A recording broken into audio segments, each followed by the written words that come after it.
मोक्षमार्गस्य नेतारं वेत्तारं कर्मभूभृतां ज्ञातारं विश्वतत्त्वानां वन्दे तद्गुणलब्धम्। बहुत आनंद की बात है, सब लोग तत्व सूत्र की चर्चा जूम क्लास से ऑनलाइन में सब में अच्छे तरीके से सुन रहे हैं। आनंद की बात। कल का जो चैप्टर आया था उसमें हमने मति ज्ञान के 12 प्रकार से भेद समझे थे। किस प्रकार से? 12 प्रकार से। और वहां समझने वाली बात यह है कि हम उन 12 प्रकार का ज्ञान लगातार करते हैं, जानते हैं, प्रयोग भी करते हैं, लेकिन उनके नामों को नहीं जानते। तो इन क्लास के माध्यम से हमने उनके नामों को भी जानने की कोशिश की, बराबर ना। ये 12 ज्ञान कोई अलग नहीं है। आप सड़क पर भी जाओगे तो आपको बहुत सारे स्कूटर मिल जाएंगे, बराबर। ये बहुत सारे स्कूटर बहुज्ञान हो गया। बहुत प्रकार के स्कूटर मिल जाएंगे, बाइक्स मिल जाएंगी, गाड़ियां मिल जाएंगी, बहुविध ज्ञान हो जाता है। आप सिग्नल पर रुकते हो, ये आपका अनुक्त ज्ञान है। किसी के कहने पर बात सुनते हो, ये आपका उक्त ज्ञान है। जल जाती हुई गाड़ी को एकदम सड़सड़ाहट हुई, आपको साइड दिए बिना निकल जाए और आप एकदम चौंक के हटो, ये आपका क्षिप्र ज्ञान है। कोई आपके आगे इतना धीरे धीरे धीरे धीरे चला रहा है कि हिल ही नहीं रहा, आप पीछे बोल रहे हालतू ही नहीं, अक्षिप्र ज्ञान है। मतलब ऐसे में ये बताना चाहता हूं कि ये कोई सफेद हाथी नहीं है 12 ज्ञान। ये सारे के सारे 12 ज्ञान आपके जीवन का अंग है। आप हर जगह इन 12 प्रकार के ज्ञानों का प्रयोग करते हैं, पर अंतर इतना है कि आपको जब प्रयोग करते हैं तब पता नहीं चलता है, लेकिन वास्तव में वहां पे काम तो चालू हो गया होता है। समझ में आया? अब दूसरे नंबर की बात हमें वहां ये समझनी है कि एक प्रश्न भी आया था। प्रश्न ये आया था, दिनेश भाई ने पूछा था कि इन 12 प्रकार के, ये जैसे मैंने ज्योतिष बोला था और वास्तु बोला था, एक चीज बोलना रह गई थी, हिप्नोटिज्म। हिप्नोटिज्म किस प्रकार का ज्ञान है? इन 12 प्रकार के ज्ञान, देखो हटके तो लगता है ये ज्ञान, लेकिन है किसके अंदर? तो मैं आपको क्लियर बता दूं, हिप्नोटिज्म में 2 चीजें होती हैं। एक तो पेंडुलम के द्वारा सांकेतिक रूप से करते हैं, तो जो भी सांकेतिक रूप से किया जाता है वो आता है अनुक्त ज्ञान के अंदर। इसके अंदर अनुक्त ज्ञान के अंदर। और कुछ होती हैं कमांड्स, और कमांड के द्वारा जब किसी को ये बोला जाता है कि भैया तुम ये हो, तुम फलाने हो, और वो उस कमांड को फॉलो करता है, तो उस समय उसका वो ज्ञान उक्त ज्ञान के अंतर्गत आता है। ठीक है ना? और भी उसके बहुत सारे प्रभेद हो सकते हैं, उसमें कोई आपत्ति नहीं है, लेकिन समझना बात को कि ये जितने भी आप मुझे ज्ञान बताएंगे। और दूसरा भी एक प्रश्न उन्होंने किया था, वो अभी मैं आपको चर्चा में नहीं ले रहा हूँ, पहले उनसे भली बात ही समझ लूंगा, फिर उसके बाद में अगर जरूरत लगेगी तो बताऊंगा, बराबर ना दिनेश भाई? हाँ। तो ये जो चीजें हैं, ये हर प्रकार का ज्ञान, आपने पेपर पढ़ा, पेपर पढ़ के आपको ज्ञान हुआ, ये पेपर पढ़ के पढ़ने वाला ज्ञान, कुछ फोटो देखकर ज्ञान हुआ, ये सब ज्ञान 12 प्रकार के मति ज्ञान के भेदों के अंतर्गत आ जाता है। समझ में आया? और देखो एक और बात बताऊं, ये जैसे भले ही मति ज्ञान के भेदों के अंतर बता रहे, लेकिन यही प्रोसेस आगे शुद्ध ज्ञान में भी चलती है। इन्हीं संकेतों के माध्यम से जो विशेष ज्ञान होता है, उस विशेष ज्ञान को हम शुद्ध ज्ञान बोलते हैं। यही संकेत होते हैं, कोई अलग तो होता नहीं, संकेत सेम ही होते हैं। बस यहाँ पे मति ज्ञान में नाम बता रहे हैं, वहां नाम नहीं बताए जाएंगे, लेकिन शुद्ध ज्ञान भी ऐसा ही होता है। तो अभी अगर जैसे मैंने बोला कि साहब ज्योतिष का ज्ञान, वास्तु का ज्ञान, फेंग शुई का ज्ञान, फिर क्या कहते हैं ये पिरामिड का ज्ञान वगैरह वगैरह, कितने सही है कितने गलत है उनकी बात बाद में करते हैं। तो ये सब तो श्रुत ज्ञान के भी, तो विशेष ज्ञान है तो श्रुत ज्ञान के अंतर्गत आएंगे। तो भाई श्रुत ज्ञान ये मति के ही रॉ मटेरियल को एनरिच करता है, श्रुत ज्ञान कोई नया ज्ञान नहीं है, स्मृति ज्ञान की ही एनरिच्ड दशा, विशेष विचार की दशा, वही श्रुत ज्ञान है, वही श्रुत ज्ञान है। और जब वही शुद्ध ज्ञान है तो जो चीज मति ज्ञान के रूप में है वो शुद्ध ज्ञान में भी जाएगी जाएगी, क्योंकि वो उसका रॉ मटेरियल है। पॉइंट समझ में आया? तो एसी का रॉ मटेरियल का नॉर्म, तो हम अगर ये कह रहे हैं कि सब चीज मति ज्ञान में आती है तो शुद्ध ज्ञान में क्या आएगा? बोले ये ही ज्ञान आगे बढ़कर शुद्ध बन जाता है, ऐसे समझो। बात समझ में आई? ये ही ज्ञान आगे चलकर शुद्ध बन जाता है, क्योंकि शुद्ध ज्ञान की परिभाषा क्या है? श्रुतम मति पूर्वम। क्या परिभाषा है? कि श्रुत ज्ञान मति ज्ञान पूर्वक होता है। ठीक है ना? बराबर। तो ऐसे ये 12 प्रकार के भेद होते हैं। फिर दूसरी बात वहां पे अर्थावग्रह और व्यंजनावग्रह की आई थी, जो बहुत विचारणीय थी। पुनः कई लोगों को कंफ्यूजन है, आज इसके बारे में एक सुंदर प्रश्न आया था, करुणाबेन ने प्रश्न किया था। प्रश्न ये था, क्या व्यंजनावग्रह इंद्रिय ज्ञान नहीं है? देखो, व्यंजनावग्रह और अर्थावग्रह दोनों इंद्रिय ज्ञान ही है, बराबर।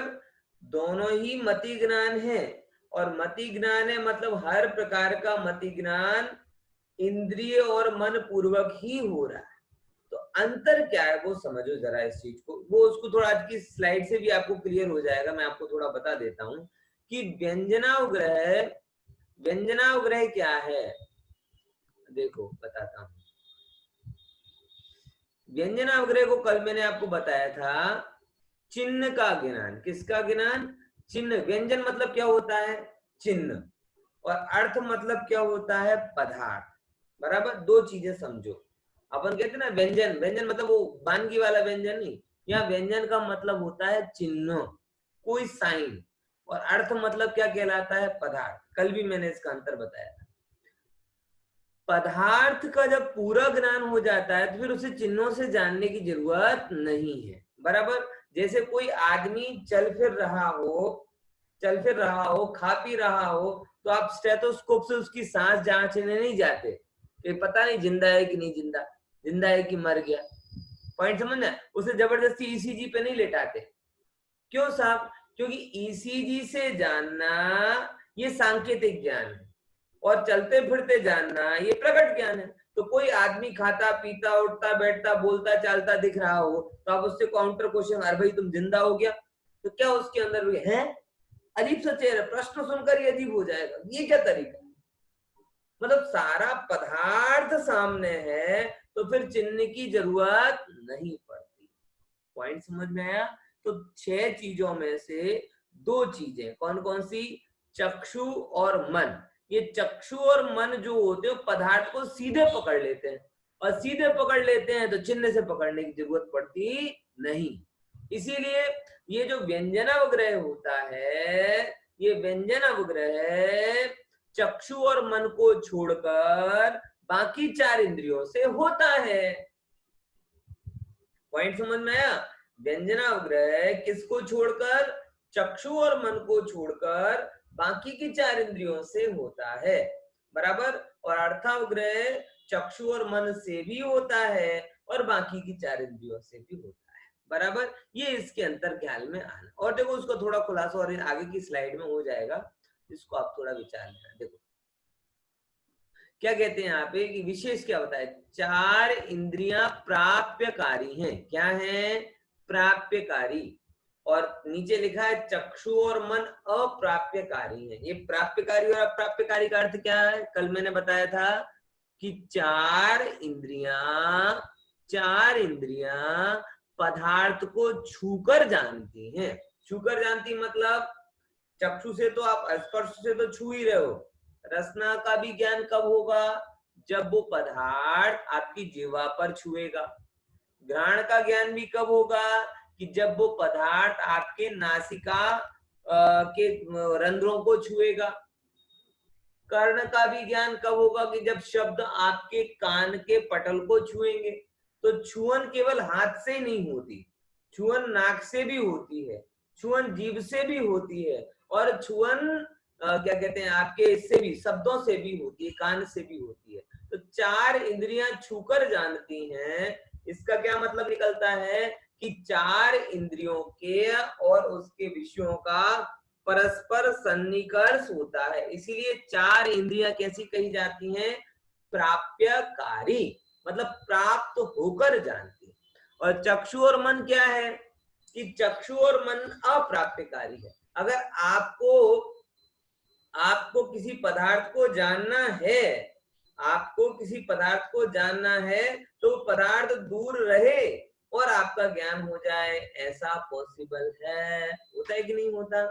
अरे गजब तो ये है कि दूर रहे तो ही ज्ञान होता है, नजदीक आ जाए, अक्षर दूर रहते तो जान लेते, एकदम आंख से जुड़ जाएंगे तो जान भी नहीं पाओगे। पॉइंट समझ में आया? तो चक्षु और मन कैसे? अप्राप्य। मन भी ऐसा ही है, मन तो इसके थोड़े और अपन इस रूप में अप्राप्यकारी है। मतलब क्या कहना चाहता हूं कि पदार्थ होवे या पदार्थ ना होवे, पदार्थ नष्ट हो गया हो या पदार्थ होने वाला हो, किसी भी चीज को मन जान सकता है। इस जीव की सबसे बड़ी समस्या मन हो गई। कारण आप समझो कि अगर इसका ज्ञान प्राप्त इंद्रिय के विषयों तक सीमित रहता तो इसके ज्यादा विकल्प लंबे नहीं होते, लेकिन इस जीव का ज्ञान मात्र इंद्रिय विषयों तक सीमित नहीं रहता, जो अनंत काल में हो गए और अनंत काल में होंगे, उन सबको जानने की इच्छा इसके अंदर में रहती है। इसीलिए तो टोडरमल जी साहब ने इच्छा के प्रकरण में ये लिखा, तीसरे अध्याय में, कि इस जीव की इच्छा ये होती है कि मैं अनंत को जानूं, अनंत को सूंघूं, अनंत को चखूं, अनंत को खाऊं। अब अनंत पदार्थ तो आने वाले हैं नहीं है, तो इच्छा पूरी होना शक्य नहीं है, तो दुखी रहता है। पॉइंट समझ में आया कि नहीं आया? इसलिए इस चीज को थोड़ा विचारिएगा कि मन इस बहुत विचारने का विषय है। एक्चुअल में मन बोलो चाहे, मन तो निमित्त है, मोह मूल कारण है। मन को चलाता कौन है? बोले मोह चलाता है। तो मोह की जो सीमा है ना, बड़ी असीमित है। तो मतलब बहुत विचार करता हूं तो भी ख्याल में आता है कि अगर इस मन को या मोह के परिणाम को जिनवाणी की उससे बांध कर रखोगे तो सीमित रहेंगे, नहीं तो अनंत अनंत अनंत अनंत अनंत अनंत पदार्थों की इच्छा में जिंदगी कब निकल जाएगी पूरी, पता भी नहीं चलेगा। जिंदगी का पता नहीं चलता है, ये जिंदगी के हर मोड़ पर हमें पता चलता है। मेरी बात समझे? मेरी बात समझे कि नहीं?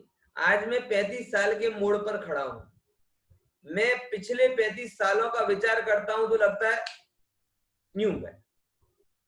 कुछ किसी लोग 40, 50, 60, 70, 75 जो भी जिस स्टेज पर खड़े हैं, वो जैसे ही जिंदगी का विचार करते हैं कि जिंदगी में क्या किया, कहां गया, तो उनका भी एक ही उत्तर आता है,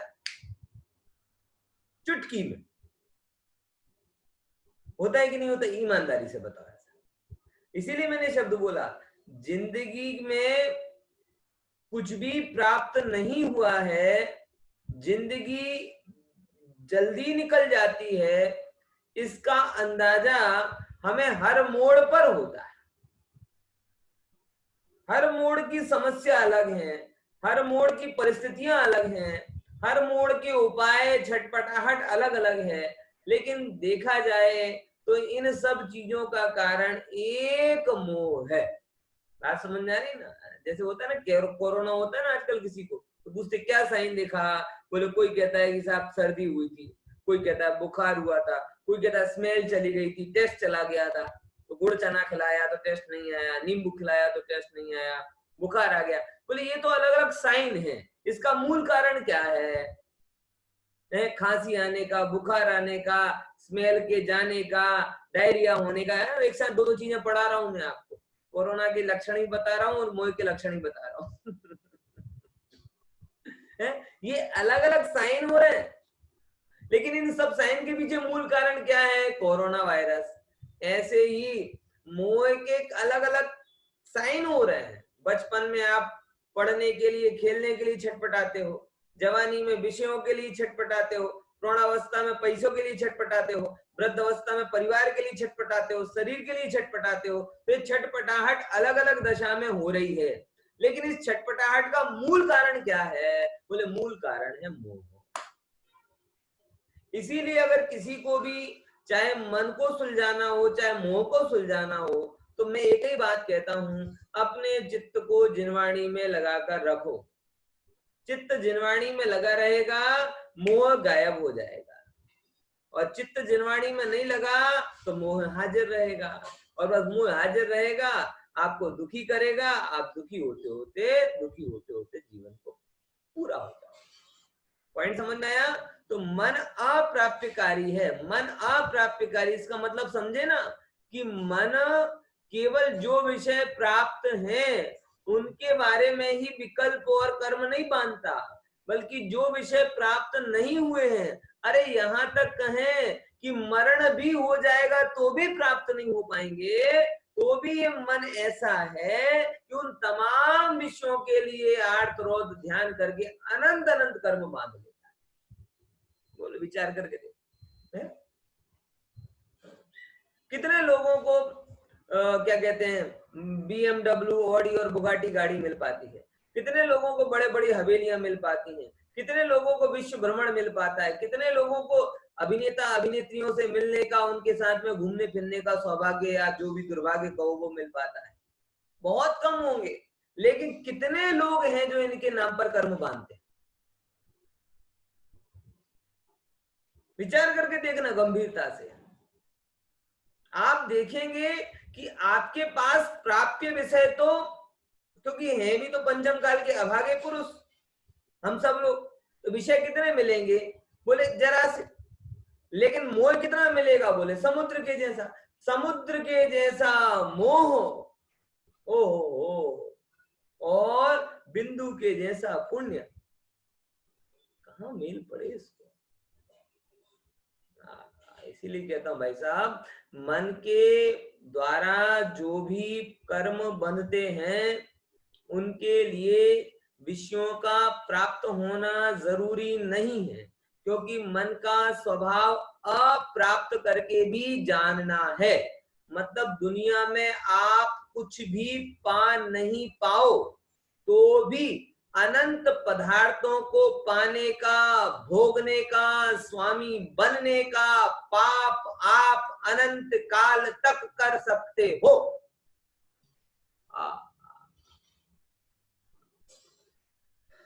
इसीलिए कहता हूं भाई साहब, समझदारी इसमें है कि मन को तत्व ज्ञान के आधार से स्थिर कर दो और जीवन को पुण्य पाप के आधार से व्यवस्थित कर दो। मन तत्व ज्ञान के आधार पर स्थिर हो जाएगा, जीवन और जीवन के संयोग पुण्य पाप के आधार पर व्यवस्थित हो जाएंगे।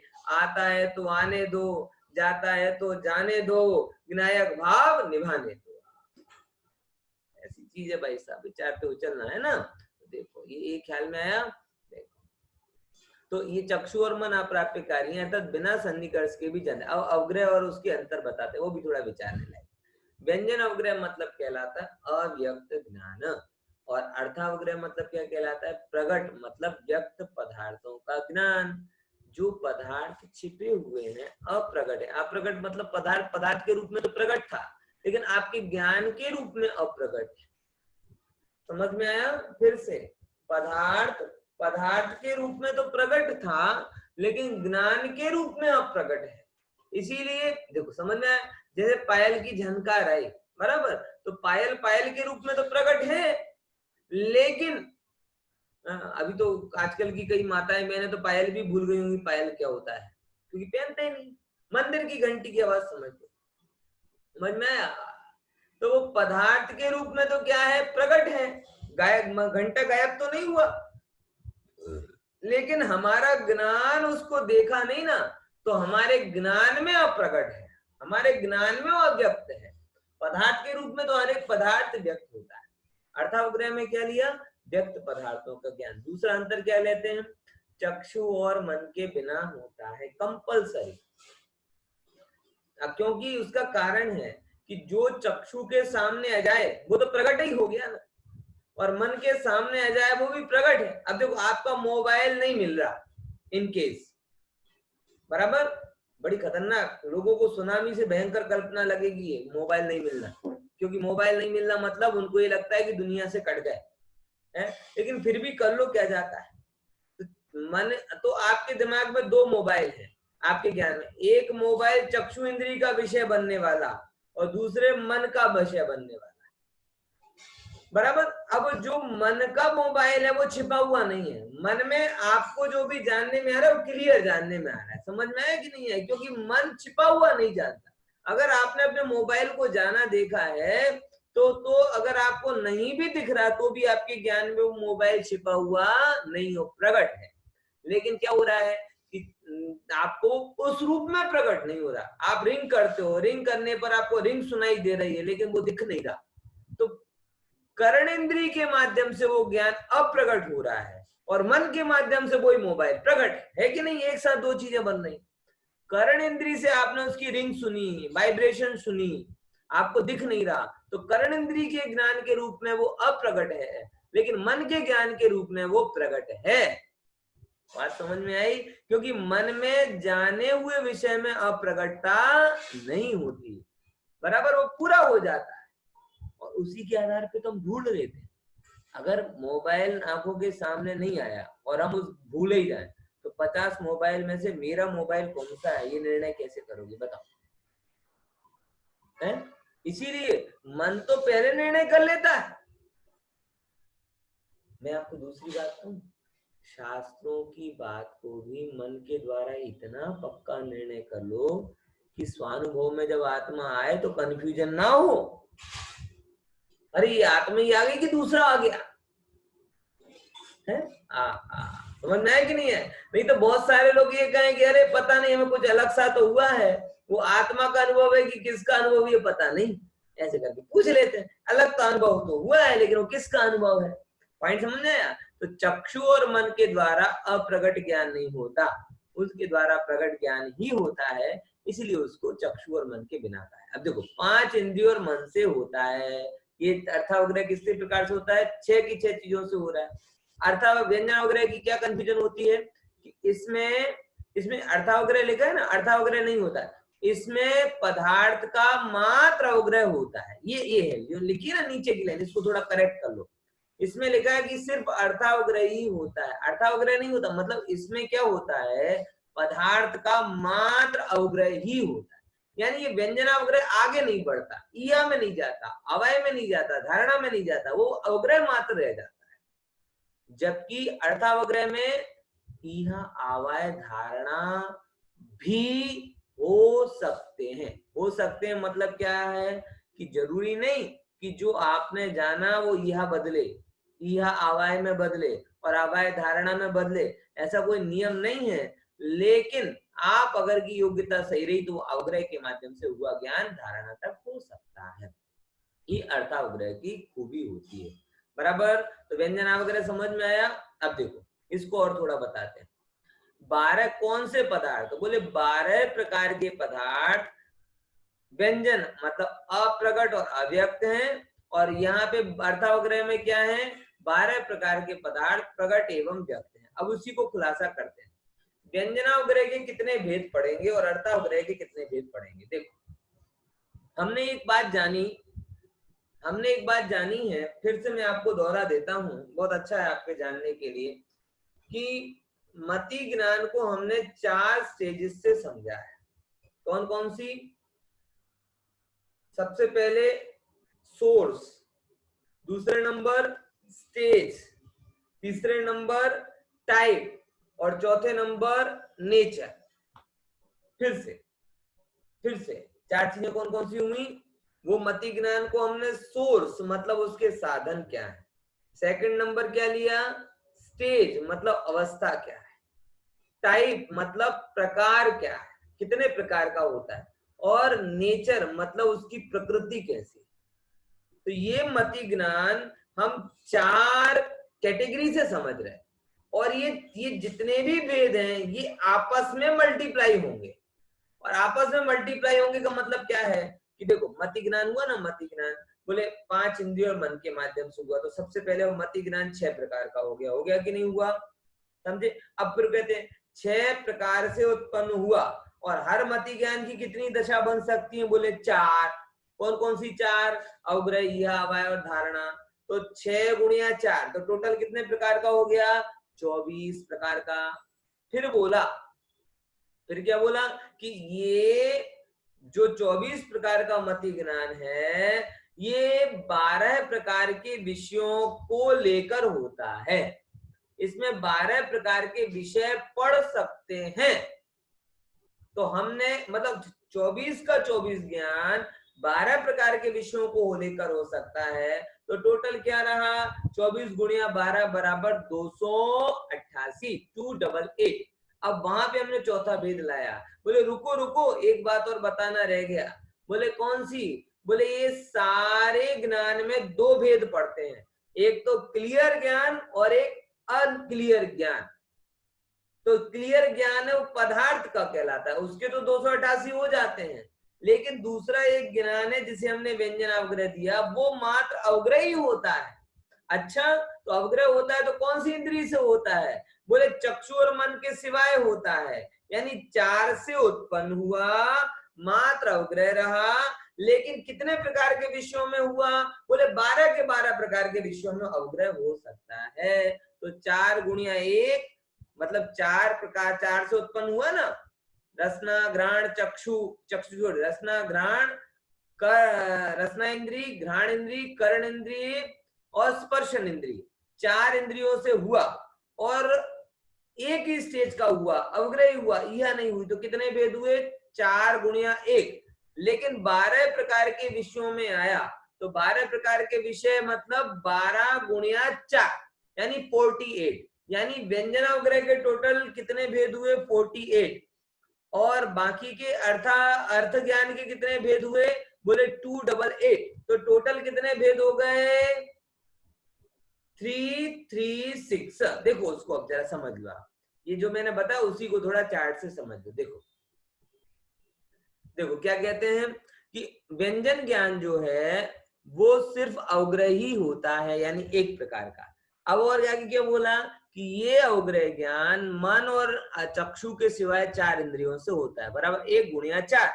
अब वो 12 प्रकार के पदार्थों के बीच में होता है, तो गुणिया 12, तो बराबर कितना हुआ? व्यंजन मतलब अप्रगट अव्यक्त ज्ञान, बोले 48 प्रकार का हुआ।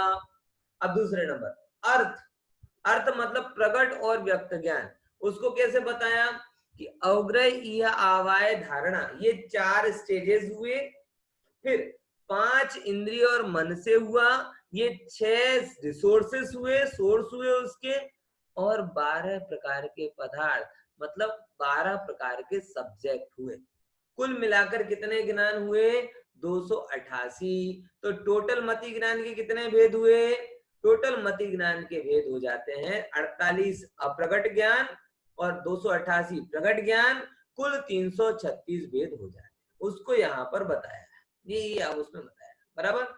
अब देखो और बताया, इसको थोड़ा और खुलासा करके बताया। मैं थोड़ा सा एक एक्सरसाइज करवाना चाहता हूं आप लोगों के लिए, जो थोड़ा आप विचारिएगा कि कैसे कैसे होते हैं। मैं कुछ चीजें बोलूंगा, आपको उसके टाइप्स बताने हैं ना। देखो समझना, उससे आपको क्लियर होगा, फिर अपन इस स्लाइड को ले लेंगे। देखो आपको बताना है ज्ञान कौन सा हुआ है, बराबर। मैंने छत पर आंख से एरोप्लेन के उड़ने की ध्वनि सुनी। क्या बोला? फिर से मैं सबका वो कर देता हूं, अनम्यूट कर देता हूं। वैसे तो अनम्यूट सब अपने आप कर सकते हैं, रेज हैंड करके खुद अनम्यूट करके उत्तर देंगे। मैं आपसे पूछूंगा कौन से प्रकार का मति ज्ञान हुआ। पॉइंट समझ में आया? देखो ख्याल में आया ना क्या कह रहा हूं? फिर से, मैंने छत पर, बराबर, मैंने छत पर स्वयं एरोप्लेन के उड़ने की ध्वनि सुनी। ये कौन सा ज्ञान हुआ बताओ? हाँ कौन, रेज हैंड करो, बोलो खुशी बेन, अनम्यूट करके बोलो स्वयं। अर्थावग्रह, आपने ध्वनि सुन ली है, कर्नेंद्रिय से सुन ली है। हाँ, मतलब ज्ञान हो गया है। सॉरी, हाँ हाँ। हाँ, ज्ञान हो गया है आपको। देखो फिर से हाँ, तो एक, उसमें हाँ, तो आपका कौन सा तो उसमें ज्ञान? अगर ईहा, अवय और धारणा हो सकती है, इसलिए वो अर्थावग्रह हुआ। हाँ, देखो अर्थ देना, देखो समझना, मैं क्वेश्चन समझना इसका। मैंने क्या बोला, मैंने छत पर, ये तो फालतू बात है, इसका कोई लेना देना नहीं है प्रश्न से। छत पर करो चाहे घर में सुनो, कोई फर्क नहीं पड़ता, ज्ञान में भेद नहीं पड़ता। लेकिन मैंने कान से एरोप्लेन की ध्वनि सुनी, मतलब ध्वनि सुनने रूप ज्ञान हुआ। तो कौन सा ज्ञान हुआ? कर्णेंद्रिय जन्य उक्त, कौन सा ज्ञान? कर्णेंद्रिय जन्य उक्त मति ज्ञान हुआ। क्लियर हुआ? किसके द्वारा हुआ? पहले नंबर कर्णेंद्रिय साधन, बराबर। फिर विषय 12 प्रकार के विषयों में कौन सा विषय रहा? वो उक्त। तो दो बातें क्लियर हो गई। अब वो ज्ञान हो गया, मतलब उसकी प्रकृति भी क्लियर है कि वो अर्थ ज्ञान की कैटेगरी में, व्यंजन ज्ञान की कैटेगरी में नहीं है। तीन बातें क्लियर हुई। अब बात केवल ये आती है कि 4 प्रकार की स्टेजेस हैं, उन 4 प्रकार की स्टेजेस में कौन सा ज्ञान रखें इसको। तो बहुत सिंपल है, सिंपल से आपको सुनाई दिया तो अवग्रह हुआ, इच्छा जिज्ञासा हुई तो आपकी इया हुई, निर्णय हो गया कि नहीं एरोप्लेन की आवाज है, हेलीकॉप्टर की नहीं, तो आवाज हो गया, और भविष्य में भी आपने उसे याद कर लिया तो आपकी धारणा हो गई। पॉइंट समझ में आया? क्लियर हुआ कि नहीं हुआ? तो ये, अब ये इतने प्रकार का ज्ञान हो रहा है। अब वही मैं उसको ये बदल दूं कि मैंने आकाश में उड़ता हुआ बाज देखा, ईगल देखा, समड़ी देखी। क्या देखी मैंने आकाश में उड़ती हुई, चक्षु से उड़ती हुई समड़ी देखी, मैंने ये बोला, तो क्या मतलब रहा वहां पर? सिंपल, कौन बताएगा? बोलो बोलो, संकोच मत करो, फिर मुझसे मत कहना कि पंडित जी आता तो था लेकिन बोला नहीं है। कोई नहीं बोल रहा, किसी को समझ में नहीं आया क्या? अब बाद में है करके बोलेंगे सब कि पंडित जी आता था लेकिन संकोच के कारण बोला। मैं क्या बोल रहा हूँ, प्रश्न समझे? मैंने मैंने क्या किया? मैंने आकाश में समड़ी देखी, बराबर। हाँ, प्रज्ञा बेन का हाथ उठा है, प्रतीक का हाथ उठा है। प्रज्ञा बेन बोलो, प्रज्ञा बेन सुनाई नहीं, अनम्यूट कर दो।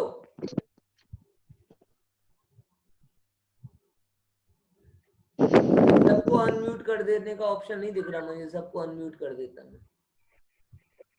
हाँ चलो कोई बात नहीं, ये ख्याल में नहीं आ रहा। ये अर्थ, हाँ प्रतीक बोलो। अर्थावग्रह, ये अर्थावग्रह ज्ञान हुआ। हाँ, चारों स्टेज को बताने की कोशिश करो। चक्षु, जैसे प्रतीक ने बोला चक्षु अर्थावग्रह ज्ञान हुआ, डन। फिर चक्षु इंद्रिय से ज्ञान हुआ।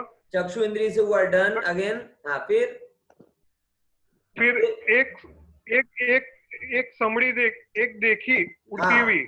हाँ, एक एक और समड़ी ये देखी तो 12 टाइप में से कौन सी बात आई? एक प्रकार का ज्ञान हुआ, वेरी गुड। और क्षिप्र भी हो सकता है। चित्र भी हो सकता है, निश्चित भी हो सकता है, बराबर। ये 12 सब भेद लग सकते हो उसमें। क्लियर हो ना? तो 4 बराबर। चीजों पे, हाँ हाँ, क्लियर हो गया ना? और बहुत बढ़िया उत्तर। आपने आपने देखा, यानी अवग्रह, अवग्रह भी हुआ। ये कौन, यह भी हुई, अवय भी हुआ और धारणा भी हो गया। वेरी गुड वेरी गुड, मतलब जिस स्टेज पर और आप हो, ये 4 तो क्रम से होने वाली स्टेज है ना, कि आपको देखा। अब मैं सबसे पूछूंगा, है ना, अब मैं हाथ नहीं उठवाऊंगा, अब मैं पूछूंगा ऐसे एग्जाम्पल देकर, जिससे आपको 4 चीजें बतानी है कि कहाँ क्या क्या रहा। ओके, देख और थोड़ा पर विचार करते हैं। अब जरा अपन आंख से हटते हैं।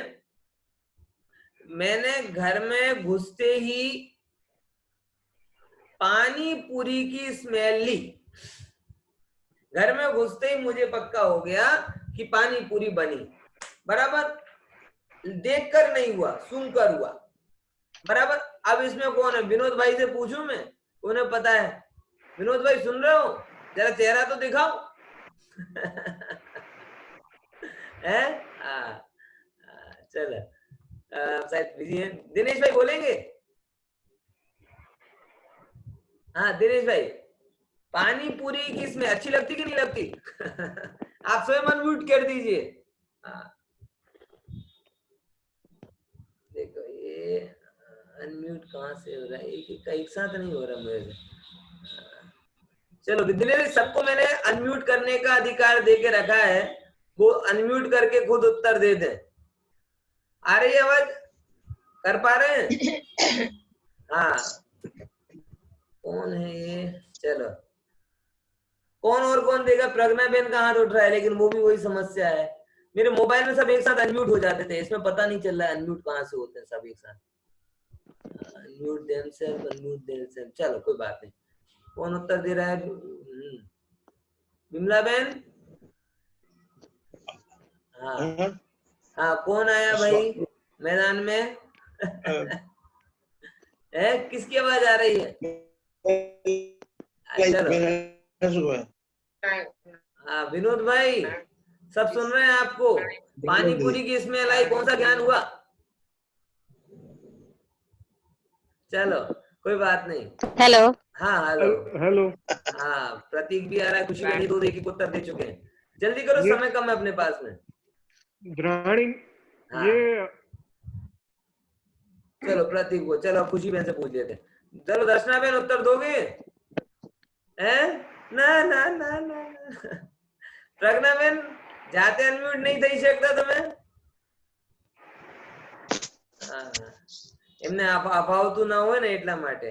ચલો 3 પાર્ટિસિપેટ ને રેઝ હેન્ડ કર્યો છે। પ્રસન્ન બોલો, તમે કરી દો સમતાબેન। हेलो हाँ समताबेन।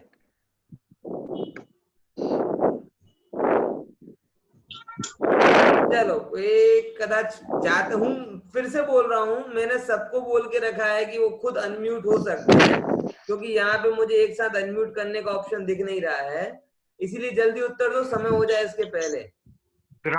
द्राण इंद्रिय से हो रहा है। हाँ बराबर। और ये गजब है, सबको बंद करने का ऑप्शन एक साथ है, हो रहा सबको चालू करने का ऑप्शन एक साथ नहीं है। अवग्रही हो रहा है। देखो समझ, फिर से उसको समझ लेते हैं जरा कि सबसे पहले मैंने क्या उत्तर दिया कि पानी पूरी का घर में जाते ही पानी पूरी का ज्ञान हुआ। किससे ज्ञान हुआ? बोले घ्राण इंद्री के द्वारा हुआ। तो ये कौन सा मति ज्ञान है? घ्राण इंद्री जन्य। ओके, अब दूसरे नंबर की बात, वो एक पानी पूरी तो कभी नहीं ख्याल में आती, पानी पूरियां तो पानी पूरी ही होती हैं, तो बहु एक विध प्रकार का मति ज्ञान हुआ। कौन सा ज्ञान हुआ? एक विध, यानी एक सारी बहुत सारी पानी पूरी। क्लियर? दो बातें हो गई। तीसरे नंबर की बात, अब वो प्रकृति कैसी उस ज्ञान की? तो ज्ञान की प्रकृति है, उस ज्ञान की प्रकृति अर्थ ज्ञान वाली है। कैसी ज्ञान वाली है? अर्थ ज्ञान की। पदार्थ छिपा हुआ नहीं है, पदार्थ छिपा हुआ नहीं है, क्लियर है, तो अर्थ ज्ञान की प्रकृति वाली है। अब उसमें स्मेल को देखते ही आपको अर्थावग्रह हो गया पहले, फिर जिज्ञासा हुई कि अरे किसकी है, तो बोले वो यह हो गई वहां पर, फिर नहीं ये तो आज तो अरे वाह पानी पूरी बनी है, ये आवाय हुआ, और भविष्य में भी आप उसको नहीं भूले, ये आपकी वहां पे धारणा। क्लियर हुआ? देखो एक और एक छोटा सा एग्जांपल लेते हैं, ये पूरा होने वाला है। आपको क्लास में अचानक